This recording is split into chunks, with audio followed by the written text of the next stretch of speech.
Today, I'm going to be making 2-ingredient salted caramel peanut butter fudge. I want to thank Melissa for telling me that Pillsbury had a new frosting out. It is salted caramel frosting, and she said she watched my 2-ingredient peanut butter fudge recipe, and she said you have to try it with this because it's awesome. The frosting was $1.50 at Walmart, and the jar of peanut butter was $2.44. So this whole pan of fudge is only going to cost us $3.94. These are both 16-ounce containers, 16-ounce frosting, 16-ounce peanut butter. And what you want to do is you open these up. And I get a lot of heat from my first video from people in the comments because when I did that video, I heated the peanut butter up and the frosting in their containers in the microwave.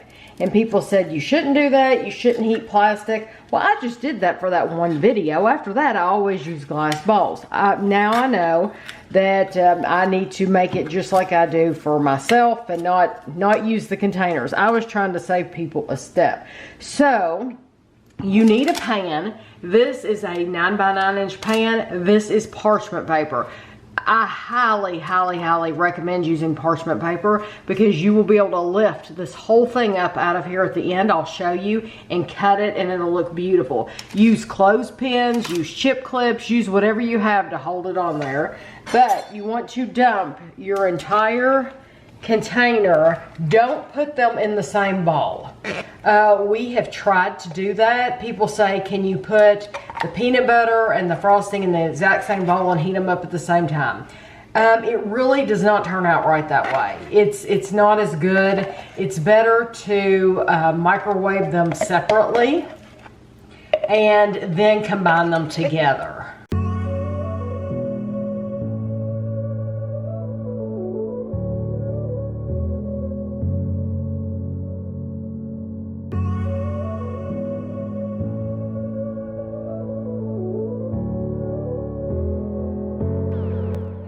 Each one of these up for 1 minute exactly, and we'll be back. So this is after 1 minute. This is very hot. I would not recommend your children help you with this.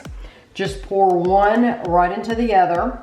And I can tell you, this is new frosting, so Kevin and I had not tried it before. So while these were heating up, we tried some of it. And Kevin had some ideas for some good cakes this would be with. So what did you say you thought? They've got a butter pecan cake that would be awesome.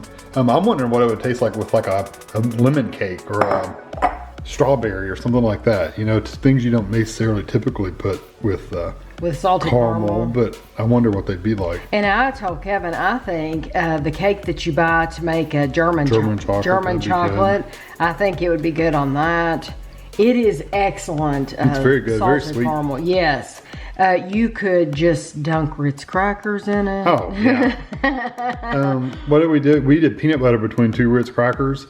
You could do that between 2 Ritz crackers and dip it in white chocolate. Dip it, yes. Yes. Good too. So this, you saw, I just poured one into the other, and you want to stir and stir and stir and stir and stir because you don't want to get streaks through it. And if you do, it's okay. It's not the end of the world. But then you take the whole thing and pour it into your pan.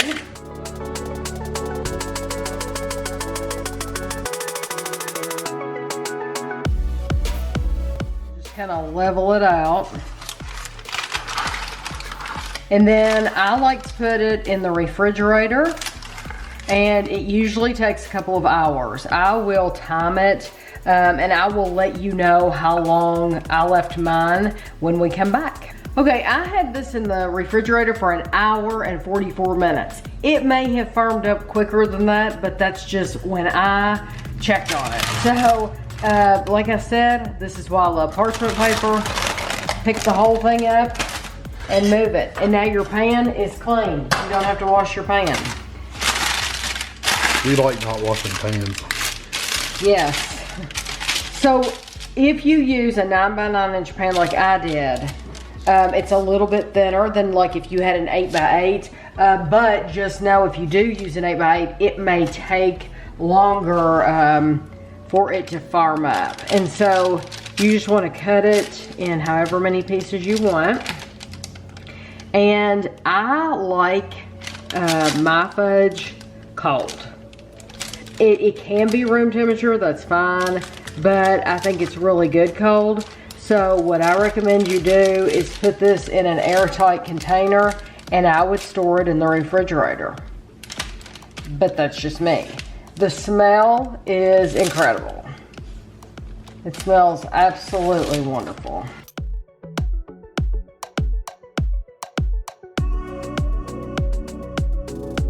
You see how easy that is. None of it stuck together, very smooth. So now we're going to give it a try. So I didn't give the calories of either one. I have to believe though, if you're making fudge, that you're not really worried about it. But I'll just tell you, for 2 tablespoons of Jif peanut butter, it's 190 calories. That's just for 2 tablespoons. There are 14 servings in the jar. The salted caramel frosting, there are 14 servings, and 2 tablespoons is 130 calories. So that is hard to believe that the frosting is actually fewer calories if you want the diet version. No, but it's fewer calories than the peanut butter. It's gluten-free. So anyway, very, very, very easy to make. Good texture.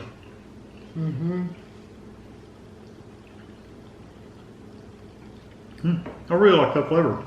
It brings out the peanut butter quite a bit. Oh, it's delicious. It has that burnt caramel kind of flavor. One of the things that people, and you mentioned when you were making it, people have asked, can you put it both in the same bowl and just microwave the whole thing? You can do it, but the texture is different. It's much firmer and it doesn't quite get the same smooth texture. So if you don't care about the texture that much, you can do it together. Just know the texture is going to be different. That is incredibly smooth. If you wanted to add more texture, you could add peanuts. You could add cashews, any kind of nuts that you wanted to. Honestly, I like it just very, very smooth and plain like that. That salted caramel, it is amazing that you can taste the salt, you can taste the caramel, you can still taste the peanut butter. It goes wonderfully together. Yeah. It almost makes it like a roasted peanut flavor. Yes. Like those honey roasted peanuts, that's what it kind of reminds me of. And I said it over and over again during that first video way back, the 2 ingredient peanut butter fudge. You can use any flavor peanut butter. You don't have to use regular peanut butter. And I don't think people realize that peanut butter comes in different flavors. So they have white chocolate peanut butter. There's just all different kinds of jars of peanut butter.